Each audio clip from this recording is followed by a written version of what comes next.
El relojero del pasaje. Entré al pasaje comercial Arequipa por primera vez a los 23 años, con una caja de herramientas que había comprado de segunda mano en el mercado central y con la convicción algo ingenua de que sabía suficiente para abrir un taller de reparación de relojes. Mi maestro, don Félix, me había enseñado durante 4 años en su taller del centro y al final de esos 4 años me dijo que ya era tiempo de que tuviera el mío, que él no podía enseñarme nada más que el tiempo mismo, no pudiera enseñarme mejor. Era una manera muy elegante de decir que estaba listo. O al menos eso quise entender.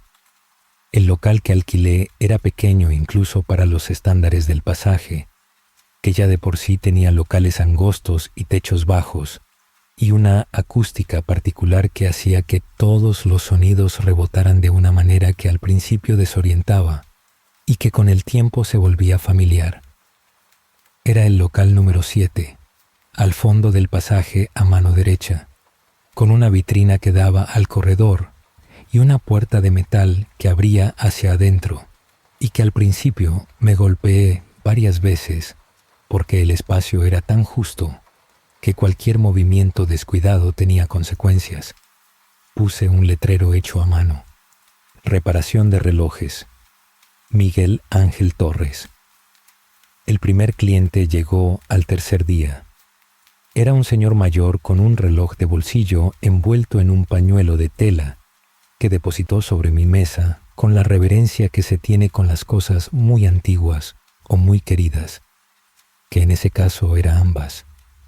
Me dijo que había sido de su padre y que había dejado de funcionar hacía 2 años, pero que no había podido llevarlo a ningún lado porque ningún relojero de los que conocía le inspiraba confianza suficiente. No sé qué vio en mí que le inspiró confianza, dado que tenía 23 años y una caja de herramientas de segunda mano, pero lo acepté como el regalo que era y lo traté como tal.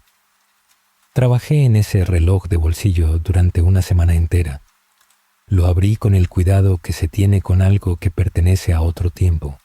Limpié cada pieza con los cepillos más finos que tenía. Reemplacé un muelle que había perdido su tensión y lubrifiqué los engranajes con la precisión que don Félix me había enseñado. Esa precisión que no admite más aceite del necesario, porque el exceso es tan dañino como la falta. Cuando el reloj volvió a funcionar, lo escuché durante varios minutos antes de cerrarlo. El tic-tac de un reloj de bolsillo bien ajustado tiene una calidad que no tienen los relojes modernos. Es más suave, más orgánico, con pequeñas variaciones en el ritmo que los hacen sonar vivos, como si el mecanismo respirara. Lo cerré. Lo envolví en el pañuelo de tela del señor mayor y esperé que viniera a recogerlo. Cuando lo hizo y lo abrió y escuchó ese sonido, se quedó quieto un momento con el reloj en la palma de la mano y los ojos cerrados. Así empezó todo. El pasaje comercial Arequipa tiene 15 locales. En todos los años que llevo ahí, los he visto cambiar de dueño, de rubro, de nombre, con la excepción de 3, la zapatería de don Próspero, la papelería de las hermanas Villanueva y mi taller. Somos los 3 más antiguos del pasaje y esa antigüedad nos da una especie de autoridad silenciosa que nadie ha establecido formalmente, pero que todos reconocen. Cuando hay que tomar una decisión sobre algo que afecta al pasaje, alguien viene a preguntarnos. No siempre tenemos buenas respuestas, pero siempre escuchamos, que a veces es suficiente. El pasaje tiene una vida propia que se desarrolla independientemente de los locales.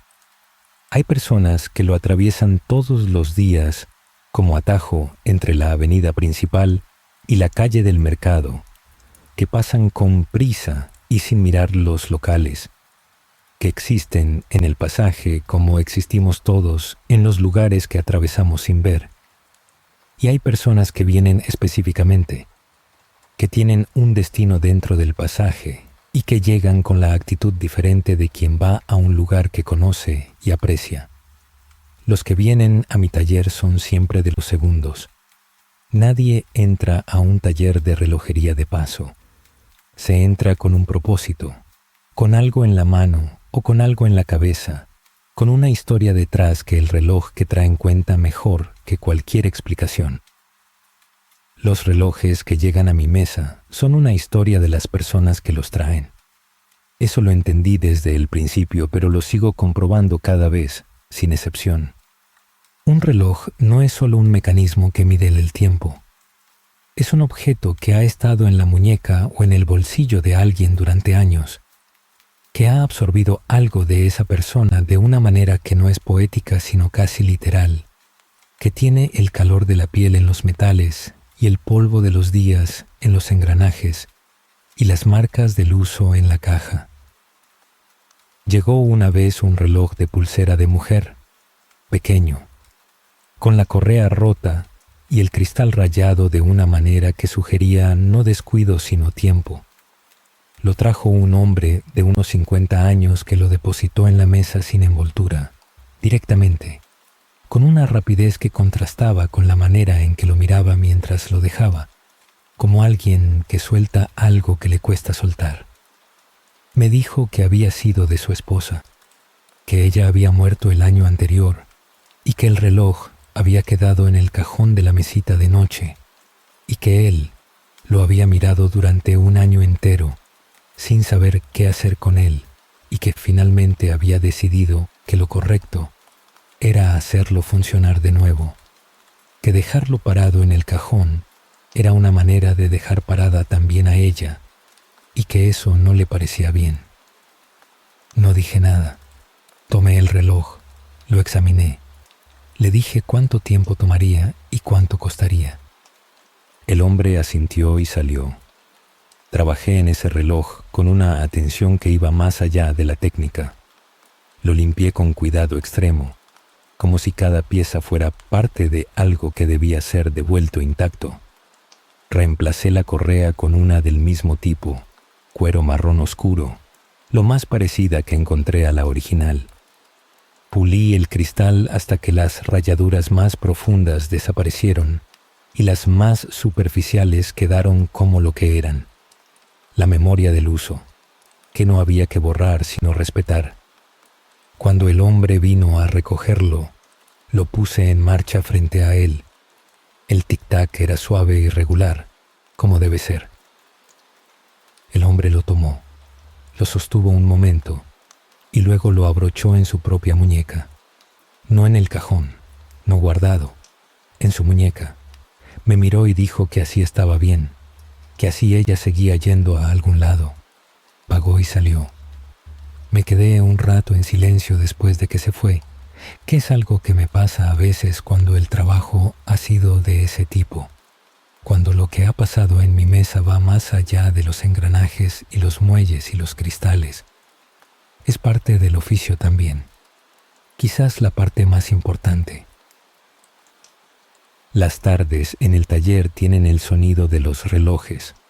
Es lo primero que nota cualquiera que entra, el sonido, porque en mi taller siempre hay relojes funcionando, los que están siendo revisados, los que acabo de reparar y que dejo marchar durante horas para verificar que el ajuste es correcto, los míos propios que tengo en el estante detrás de la mesa y que fui acumulando con los años porque soy incapaz de deshacerme de un reloj que funciona bien.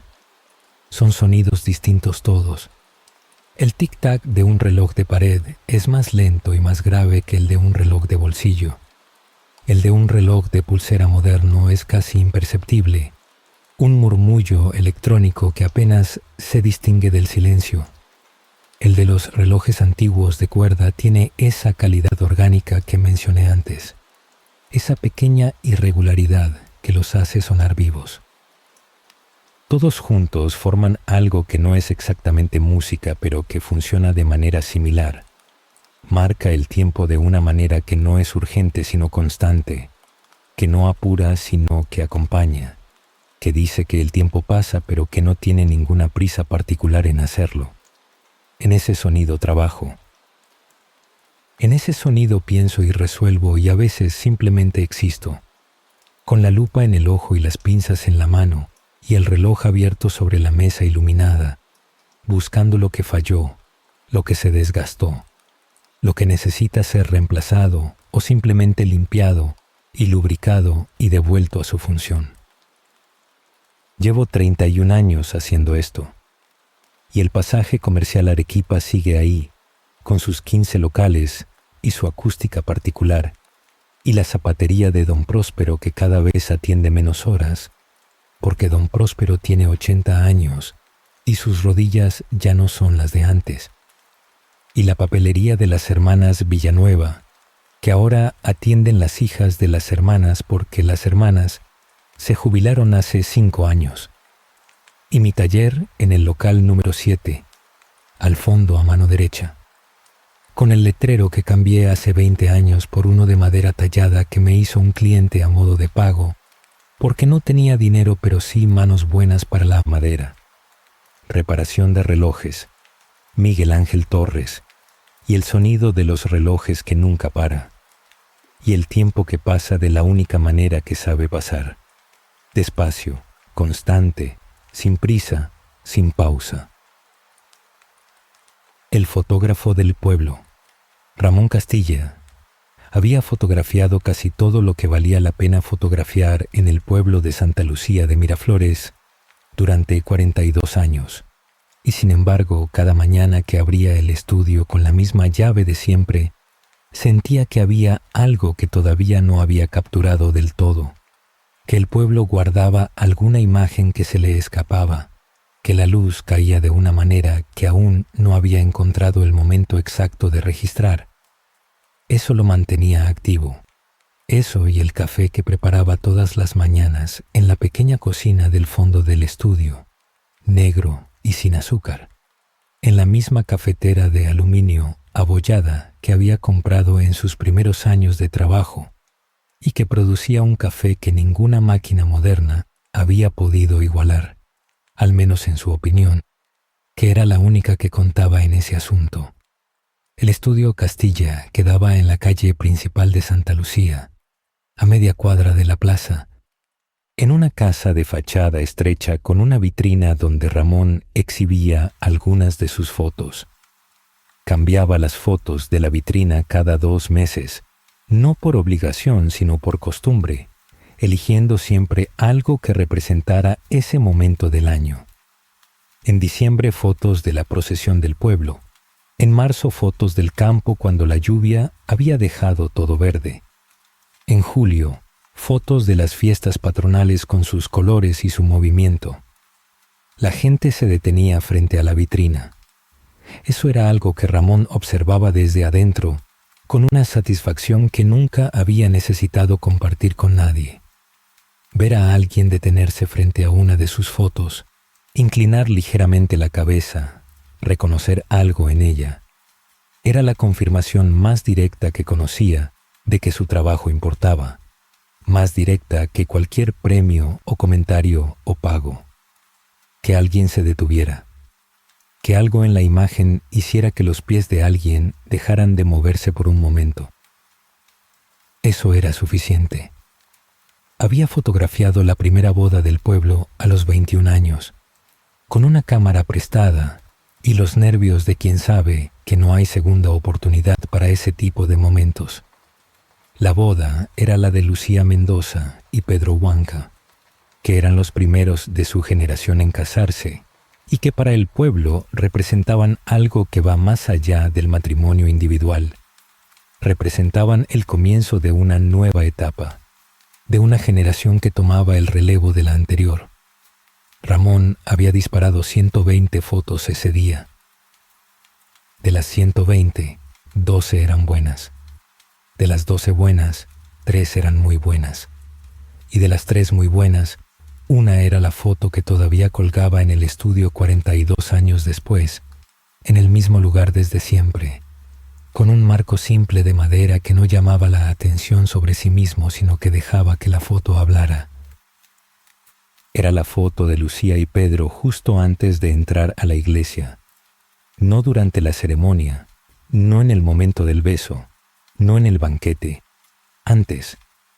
En ese instante específico en que los dos se miraron, solos entre la gente que los rodeaba, con una expresión que no era alegría exactamente, sino algo más grande y más tranquilo, algo parecido a la certeza, a saber que lo que estaban a punto de hacer era exactamente lo correcto. Ramón había estado en el lugar exacto, en el momento exacto. Eso era la fotografía, estar en el lugar exacto, en el momento exacto. El resto era técnica, y la técnica se aprendía. Pero el lugar y el momento no se calculaban ni se planeaban del todo. Había algo en eso que no era suerte exactamente, sino disponibilidad.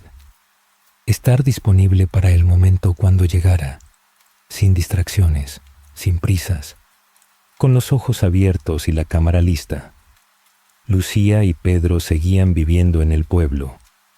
Ramón los había fotografiado muchas veces después, sus hijos, sus nietos, los cumpleaños importantes, los momentos de familia que se quieren guardar.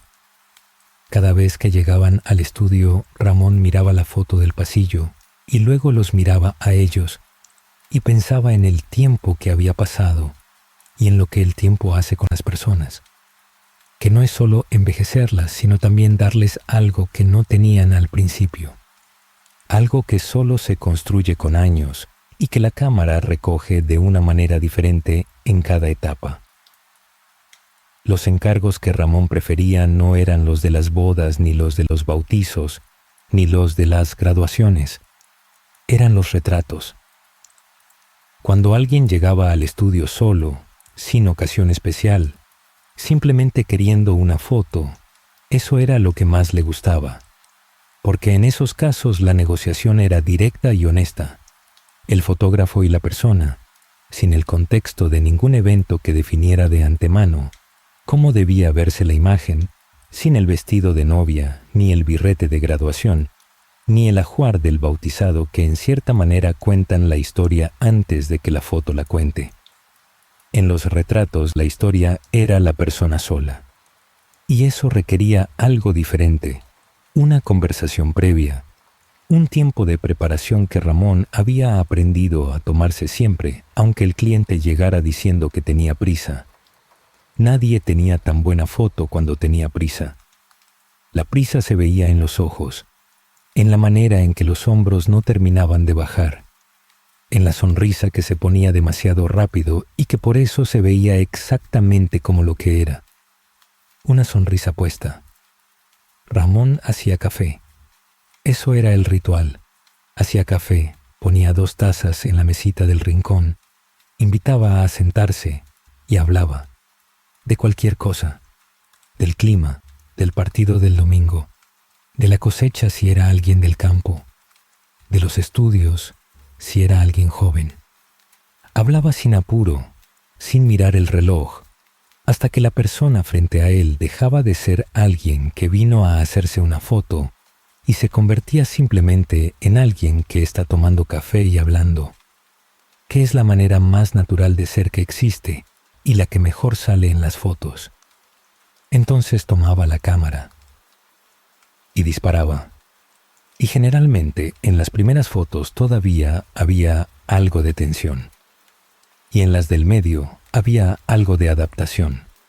Y en las últimas, cuando la persona ya casi había olvidado que había una cámara, ahí estaba la foto que valía. Ese era el trabajo. Ese era siempre el trabajo. El archivo del estudio Castilla era una historia del pueblo. Ramón había guardado una copia de cada foto importante que había tomado, ordenadas por año en carpetas de cartón que ocupaban 3 estantes completos en el cuarto del fondo.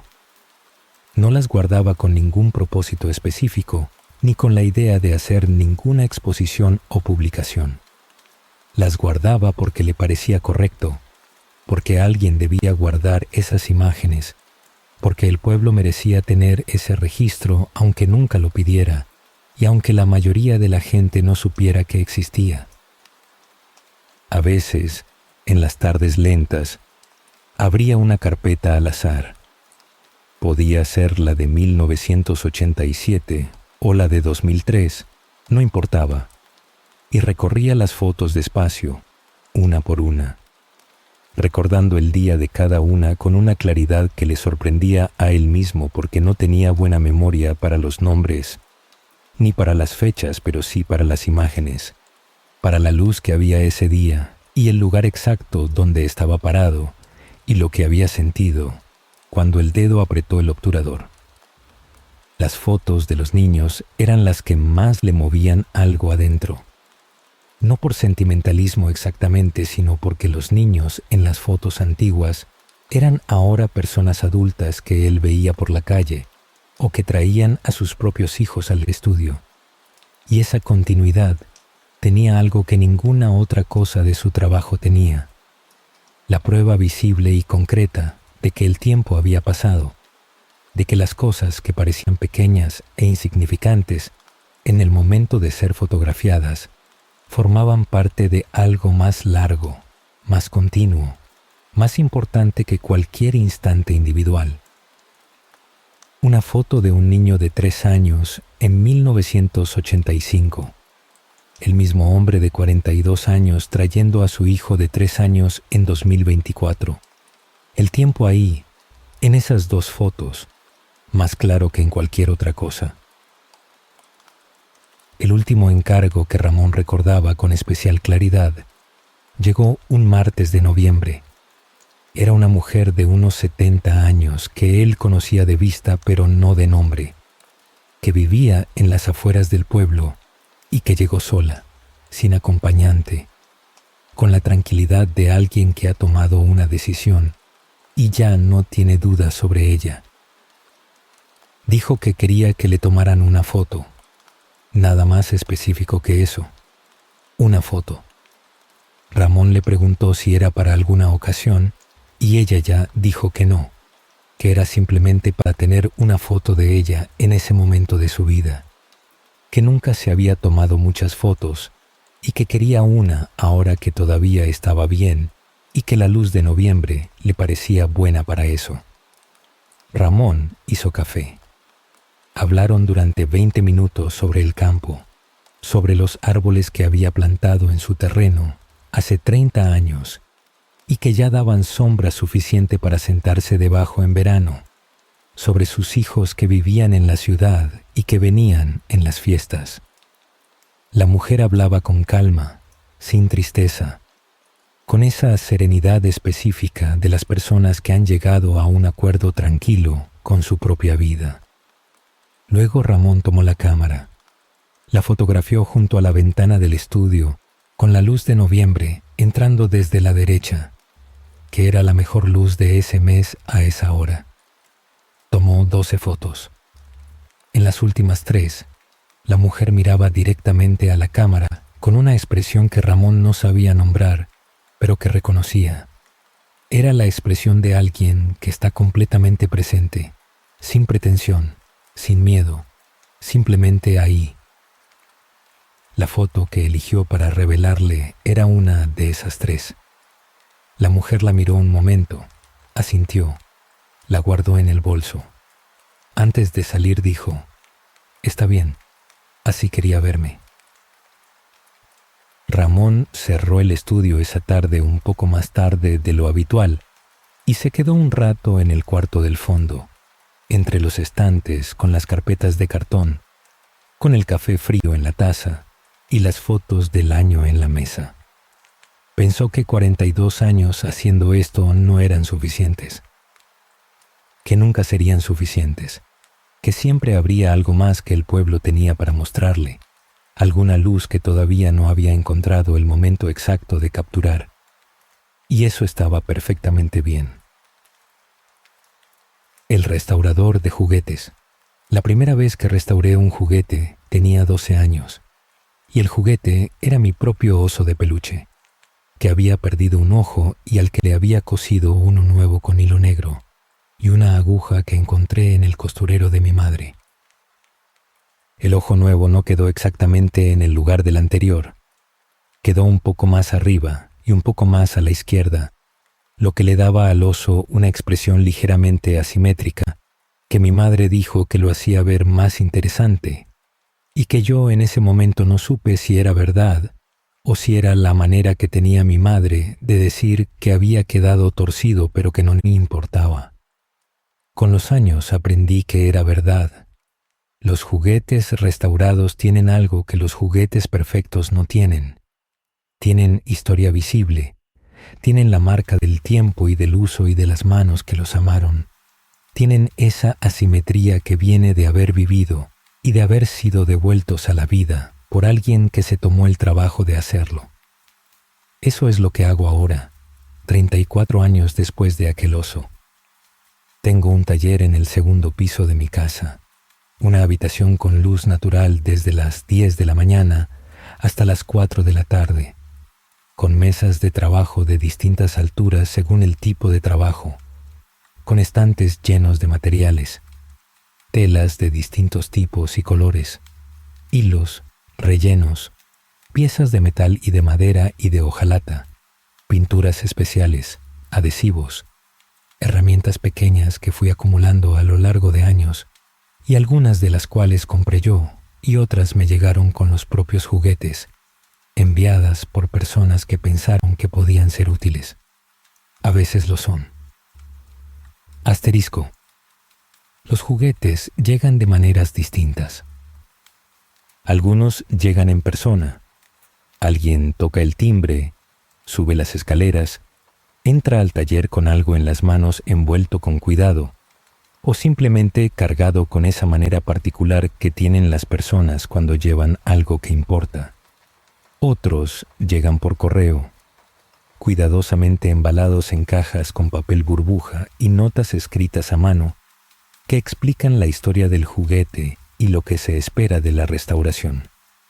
Las notas son la parte que más me gusta, porque en esas notas está todo, no solo la descripción del daño y lo que se quiere lograr, sino la historia del juguete, que es siempre también la historia de alguien, el muñeco que fue de la abuela y que ahora se le quiere dar a la nieta, el tren de hojalata que el padre guardó durante décadas y que ahora quiere que funcione para el cumpleaños del hijo, la caja de música que dejó de sonar hace 20 años y que alguien quiere escuchar de nuevo por una razón que a veces explican y a veces no, pero que siempre está ahí, debajo de las palabras. Guardo todas las notas en una caja de madera en el estante de arriba. Son cientos. A veces las leo, no todas, solo algunas elegidas al azar, y en esa lectura el taller se llena de historias que no son mías, pero que pasaron por mis manos, que dejaron algo en el espacio de este cuarto donde los juguetes llegan rotos y salen enteros. La restauración más difícil que hice fue una muñeca de porcelana de principios del siglo XX. Llegó en una caja con más papel burbuja que muñeca, enviada desde una ciudad del norte por un hombre que la había heredado de su bisabuela y que en la nota describía con detalle los daños. La cabeza tenía una grieta que recorría la mejilla derecha de arriba a abajo. Una mano estaba rota a la altura de la muñeca. El vestido original había desaparecido hace décadas y había sido reemplazado por uno que claramente no era del período. Me tomó 3 semanas solo decidir cómo abordarla. La porcelana antigua es un material que no perdona los errores. Lo que se hace mal no siempre puede deshacerse, y la presión equivocada en el lugar equivocado puede convertir una grieta en una fractura. Leí todo lo que encontré sobre restauración de porcelana histórica. Consulté con un restaurador de cerámica que conocía de un taller de otro rubro.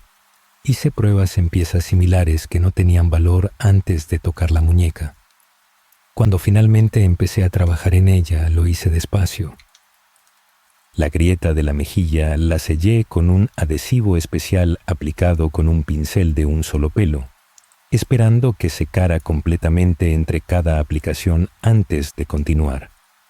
La mano la reconstruí parcialmente con un material que se comporta como la porcelana original cuando se pinta encima. El vestido lo hice a mano, investigando los patrones y las telas del período para que quedara lo más cercano posible a lo que habría sido el original. Cuando terminé, la muñeca no estaba perfecta. La grieta de la mejilla, si uno la buscaba con atención, seguía visible. La mano reconstruida tenía una diferencia de tono casi imperceptible. El vestido era nuevo, y se notaba que era nuevo, aunque los materiales fueran los correctos. Pero estaba digna, estaba entera y digna, que era lo que podía hacerse y lo que merecía. El hombre del norte vino en persona a recogerla.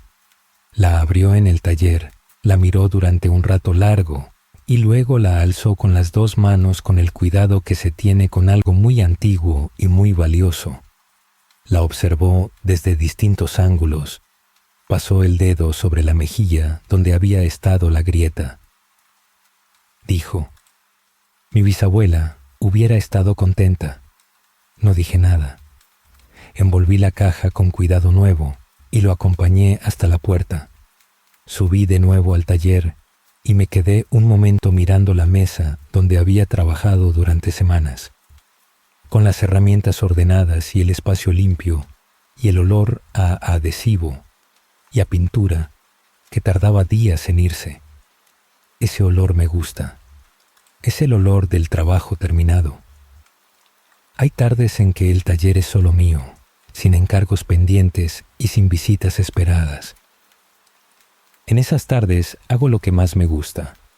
Busco en mercados de pulgas y ventas de garaje y tiendas de segunda mano los juguetes que nadie quiere, los que están demasiado rotos o demasiado viejos o demasiado incompletos para que alguien los compre con ningún propósito claro.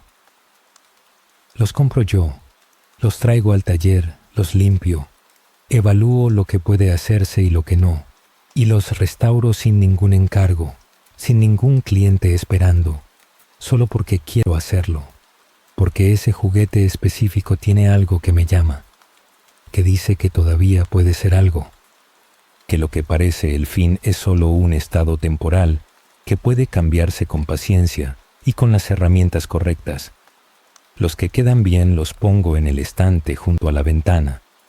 No los vendo, no los regalan. Son del taller, forman parte del espacio. Son la prueba visible de que el trabajo tiene sentido, incluso cuando nadie lo pide, incluso cuando no hay ninguna historia detrás de la que depender para encontrar la motivación. La motivación está en la cosa misma, en el juguete roto que deja de estarlo, en las manos que saben qué hacer y que lo hacen despacio, sin prisa, con la atención que merece cualquier cosa que alguna vez fue querida por alguien. El molinero del valle. El molino de Andrés Cáceres llevaba funcionando 140 años cuando Andrés lo heredó de su padre, que lo había heredado del suyo, que lo había comprado ya viejo la familia que lo construyó, en un tiempo en que el valle tenía más agua y más gente, y más necesidad de un lugar donde llevar el grano. Andrés tenía 48 años cuando su padre murió, y el molino pasó a ser suyo. No fue una sorpresa. Había trabajado ahí desde niño. Había aprendido cada pieza de la maquinaria con la misma naturalidad con que se aprenden las cosas que están siempre presentes, sin que nadie las enseñe formalmente, sino simplemente por proximidad y por tiempo. Sabía el nombre de cada engranaje y la función de cada correa y el sonido que hacía la rueda cuando el agua estaba en su nivel correcto y el sonido diferente que hacía cuando algo no estaba bien. Ese conocimiento no estaba en ningún manual. Estaba en él, en algún lugar entre la memoria y el cuerpo, en los dedos que sabían dónde presionar para detectar una vibración anormal, en los oídos que habían aprendido a escuchar el molino de la misma manera que se aprende a escuchar la respiración de alguien que se conoce muy bien. El molino quedaba a 3 kilómetros del pueblo de Guayabamba, al final de un camino de tierra que seguía el curso del río Blanco, un río que en verano tenía suficiente caudal para mover la rueda con holgura y en invierno bajaba a un nivel que requería ajustes en la compuerta para aprovechar cada litro disponible. Andrés hacía ese camino todos los días, a pie, siempre a pie, porque había algo en ese trayecto de 3 kilómetros que era parte del trabajo tanto como el trabajo mismo. El tiempo para llegar al ritmo adecuado, para dejar en el camino las preocupaciones que no tenían que ver con el molino, para observar el río y calcular el caudal antes de llegar y saber ya lo que iba a encontrar. Los clientes del molino eran los agricultores del valle. No todos, porque había agricultores que preferían llevar su grano a los molinos industriales de la ciudad, que eran más rápidos y más baratos y que producían una harina más uniforme, más blanca, más parecida a lo que los supermercados tenían en sus bolsas. Pero había otros que seguían viniendo al molino de Andrés, algunos porque sus padres habían traído el grano ahí y no concebían hacerlo de otra manera, y otros porque habían probado la diferencia y preferían la harina del molino de piedra, que tenía un color más oscuro y una textura más gruesa y un sabor que la harina industrial no tenía, que era el sabor de algo hecho a la velocidad correcta, sin prisa, con las piedras que habían molido grano durante 100 años y que tenían en su superficie la memoria de todo ese trabajo. Don Saturno era el más fiel de todos los clientes. Tenía 73 años. Cultivaba trigo en una parcela que había sido de su padre como el molino había sido del padre de Andrés, y traía su grano cada cosecha con la puntualidad de algo que no necesita planificarse porque simplemente ocurre, como las estaciones. Llegaba siempre en su camioneta vieja, que sonaba de una manera que se escuchaba desde lejos, y que Andrés había aprendido a reconocer como se reconocen los pasos de alguien que se conoce bien.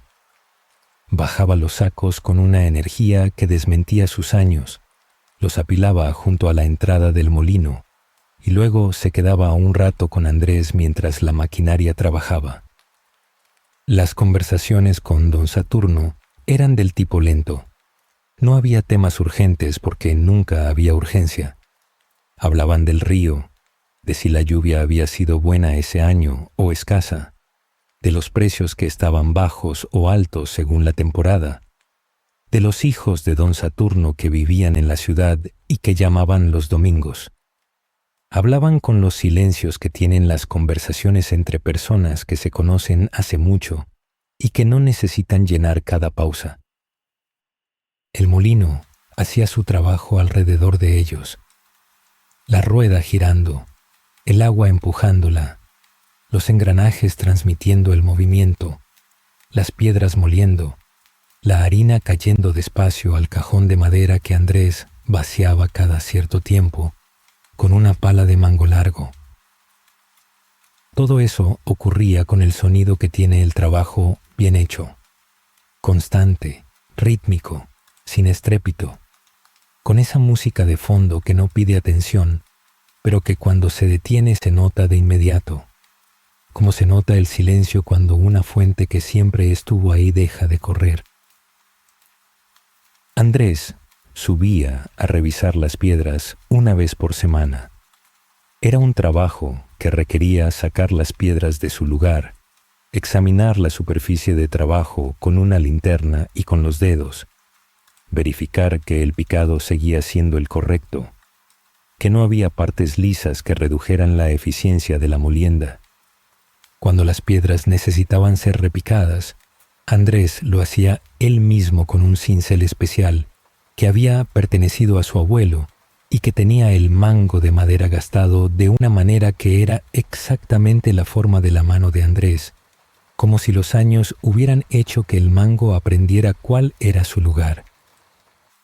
Repicar las piedras era el trabajo más lento del molino. Requería paciencia y requería escuchar. El sonido del cincel sobre la piedra cambiaba según la dureza de la zona que se estaba trabajando, y ese cambio de sonido era información. Era el material diciéndole a la herramienta cómo continuar. En esas mañanas de trabajo con el cincel, el molino estaba parado. Sin el sonido de la rueda y el agua y los engranajes, el valle se escuchaba de otra manera. El río solo, el viento en los árboles de la orilla, los pájaros que vivían en las ramas sobre el agua y que tenían sus propias rutinas, de las que el molino en funcionamiento era simplemente parte del fondo. Andrés trabajaba en silencio en esas mañanas, o en el silencio relativo de sus propias herramientas, que eran parte del paisaje sonoro del valle tanto como el río. Cuando terminaba, bajaba las piedras, las volvía a su lugar con la precisión que requería el alineamiento exacto, ajustaba la compuerta y volvía a abrir el agua. El molino arrancaba de nuevo, siempre con ese momento inicial de ajuste, cuando la rueda tomaba velocidad y los engranajes encontraban su ritmo, y las piedras empezaban a girar, y el sonido completo del molino se reconstituía pieza por pieza hasta quedar exactamente como debía estar. Andrés escuchaba ese momento siempre. Era su manera de verificar que todo estaba bien, mejor que cualquier instrumento de medición. Escuchar el molino arrancar y reconocer en ese sonido que las cosas estaban en su lugar, que el trabajo de la mañana había servido, que el valle podía seguir contando con esa rueda girando y esas piedras moliendo y esa harina cayendo despacio en el cajón de madera. Hubo un invierno en que el río bajó más de lo esperado. No era algo sin precedentes. Los inviernos secos ocurrían cada ciertos años y Andrés los conocía, sabía lo que requerían. Pero ese año fue más seco que los anteriores y hubo semanas en que el caudal era tan bajo que la rueda giraba apenas, con una lentitud que hacía que la molienda tomara el doble del tiempo habitual. Andrés ajustó la compuerta al máximo posible. Reorganizó los encargos para que los que podían esperar esperaran y los que no pudieran se hicieran primero. Explicó la situación a cada cliente con la honestidad directa de alguien que no tiene nada que ocultar. El río está bajo, la molienda es más lenta, habrá que tener paciencia. La mayoría tuvo paciencia. Don Saturno llegó en ese período con menos grano de lo habitual, el justo, para lo que necesitaba de inmediato, y dijo, sin que Andrés tuviera que explicar nada, el río hace lo que puede, nosotros también. Andrés pensó que eso era exactamente la actitud correcta ante las cosas que no se controlan. El río hace lo que puede. Nosotros también. El invierno pasó, como pasan los inviernos. El río volvió a su nivel. La rueda recuperó su velocidad. El molino volvió a hacer el sonido que hacía cuando todo estaba bien. Ese sonido completo y constante que Andrés escuchaba cada mañana al llegar y que era su manera de saber, antes de revisar nada, antes de tocar nada, que el día comenzaba como debía comenzar. 140 años de ese sonido en ese valle. Y mientras el río corriera y las piedras resistieran, y las manos que sabían cómo hacerlo siguieran haciéndolo, habría más. El panadero de madrugada. Me despierto a las 3 de la mañana desde hace 18 años, y en todo ese tiempo nunca he necesitado despertador. El cuerpo aprende. Eso es lo primero que descubre cualquiera que trabaja con horarios que el resto del mundo considera imposibles. Que el cuerpo no es tan rígido como parece, que tiene una inteligencia propia que va más allá de lo que uno le ordena conscientemente. Que si durante suficiente tiempo uno hace lo mismo a la misma hora, el cuerpo eventualmente toma el relevo y lo hace por su cuenta, sin alarmas, sin esfuerzo. simplemente despertando porque es la hora de despertar. A las 3:15 ya estoy en la panadería.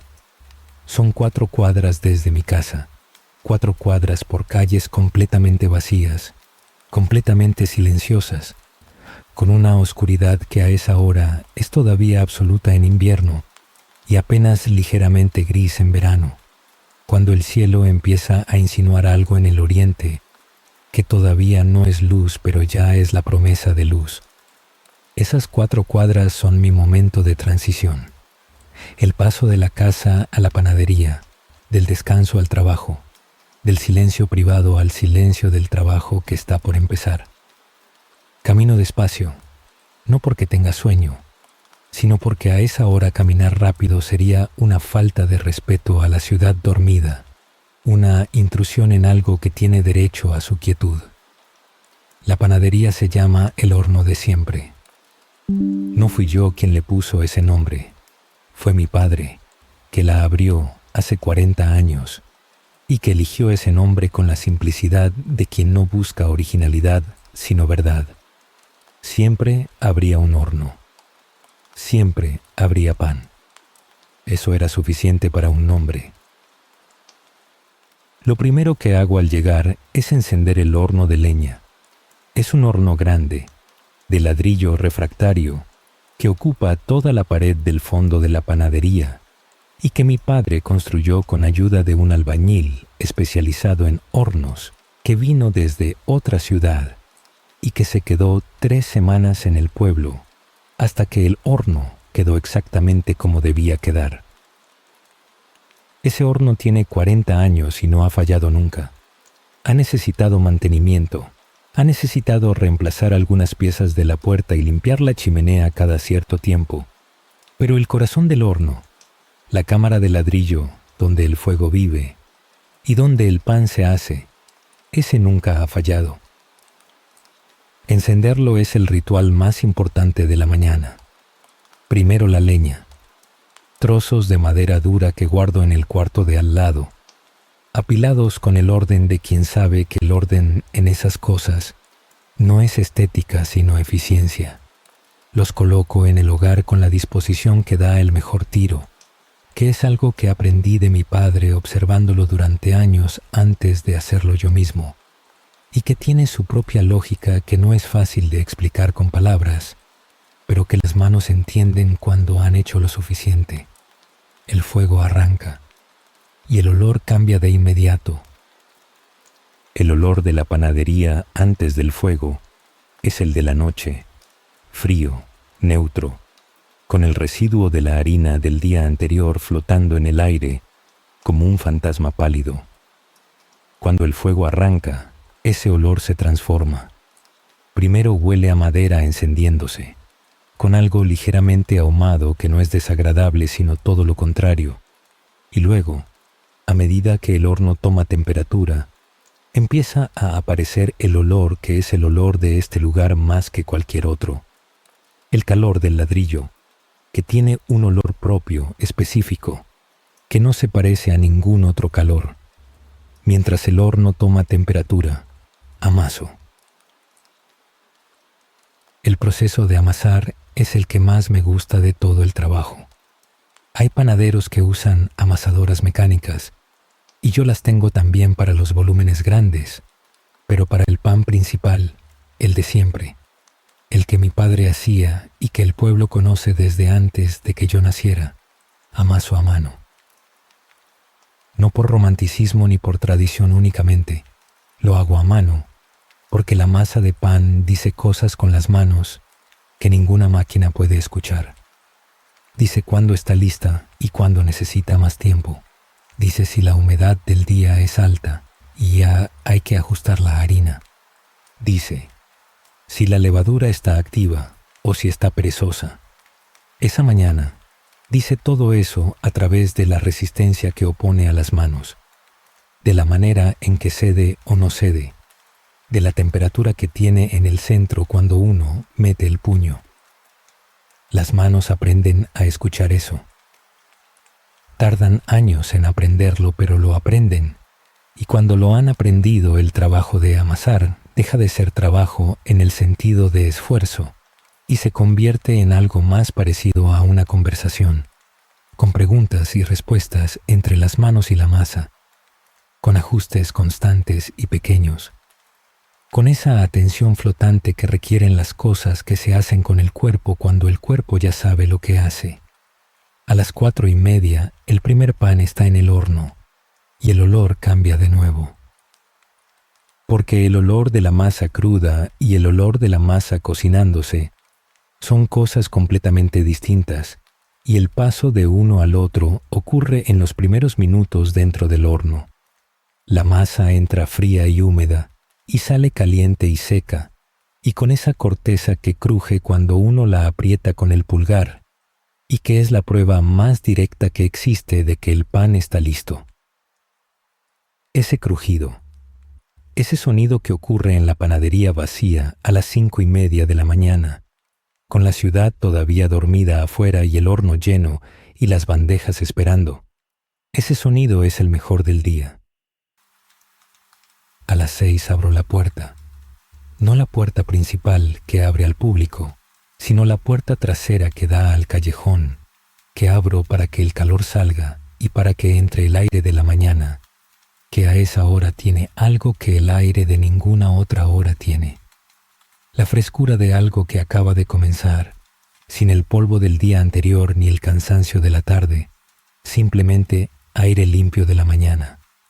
El contraste entre el calor del horno y ese aire frío es uno de los placeres que no tienen nombre, pero que uno espera sin saberlo durante toda la noche de trabajo. La ciudad empieza a despertar alrededor de las 6:30.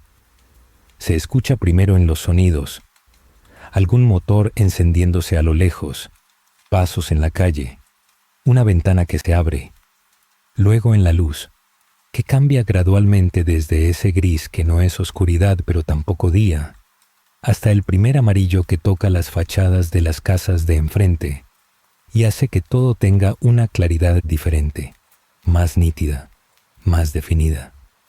Y entonces llegan los primeros clientes. Son siempre los mismos a esa hora. Las personas que tienen que empezar temprano, los que trabajan en el mercado o en la escuela o en el hospital, los que simplemente son madrugadores por naturaleza o por costumbre.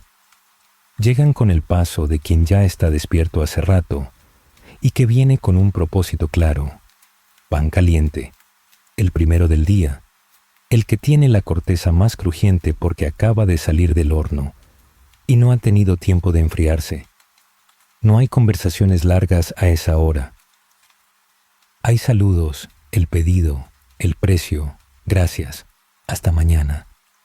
Es la economía del lenguaje de las personas que todavía están en ese estado entre el sueño y el día completo, que funcionan, pero que no han abierto del todo el volumen del mundo.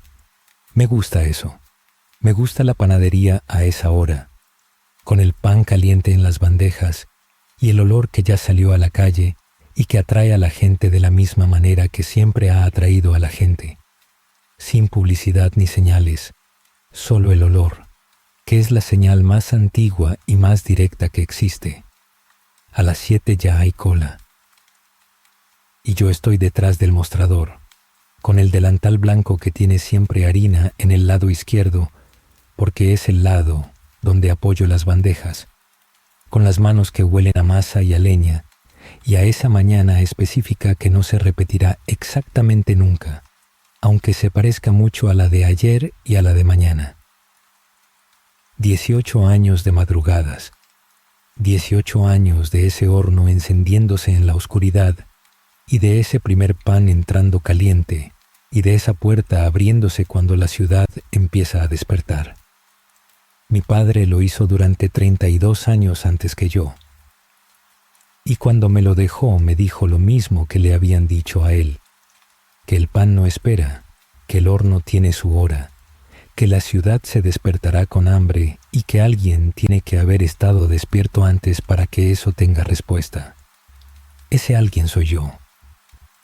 Y mientras el horno funcione y la leña esté seca y las manos sepan lo que tienen que hacer, así seguirá siendo, cada mañana, antes de que nadie más despierte.